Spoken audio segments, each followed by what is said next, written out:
গৃহপালিত প্রাণীদের মধ্যে মানুষের সবচেয়ে কাছের ও প্রিয় সঙ্গী বিড়াল। তুলতুলে শরীর আর চঞ্চল স্বভাবের এই প্রাণীটিকে মানুষ ভালোবেসে কাছে টেনে নেয়।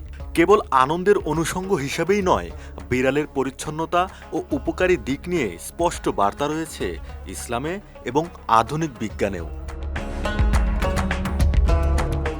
ইসলামে বিড়ালকে সম্পূর্ণ পরিচ্ছন্ন ও পবিত্র প্রাণী হিসেবে আখ্যা দেওয়া হয়েছে। হজরত কাবসা ইবনে কাব রাদিয়াল্লাহু আনহু থেকে বর্ণিত, বিশ্বনবী হজরত মুহাম্মদ সাল্লাল্লাহু আলাইহি ওয়াসাল্লাম বিড়াল সম্পর্কে বলেছেন, বিড়াল অপবিত্র নয়, এটি তোমাদের আশেপাশে সার্বক্ষণিক বিচরণকারী প্রাণী। এমনকি বিড়ালের খাবার বা পান করা পাত্রও অপবিত্র নয়। সুনানে ইবনে মাজার অপর একটি হাদিসে বর্ণিত হয়েছে, বিড়ালের মুখ দেয়া পানির পাত্র থেকে রাসূল সাল্লাল্লাহু আলাইহি ওয়াসাল্লাম নিজেই ওযু করেছেন এবং তা দিয়ে ওযু করাকে সম্পূর্ণ বৈধ ঘোষণা করেছেন।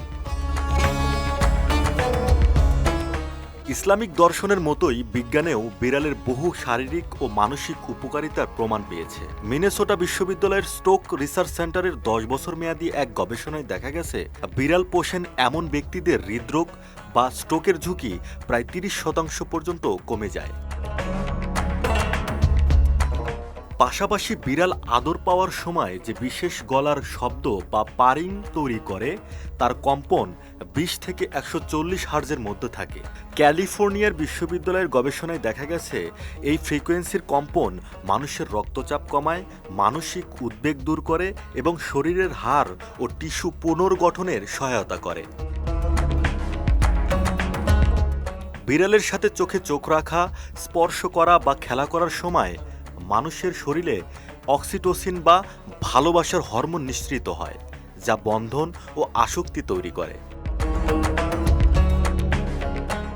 ধর্মীয় দিক নির্দেশনায় যার পরিচ্ছন্নতার স্বীকৃতি, আধুনিক বিজ্ঞানও তুলে ধরেছে তার স্বাস্থ্যগত উপকারিতা।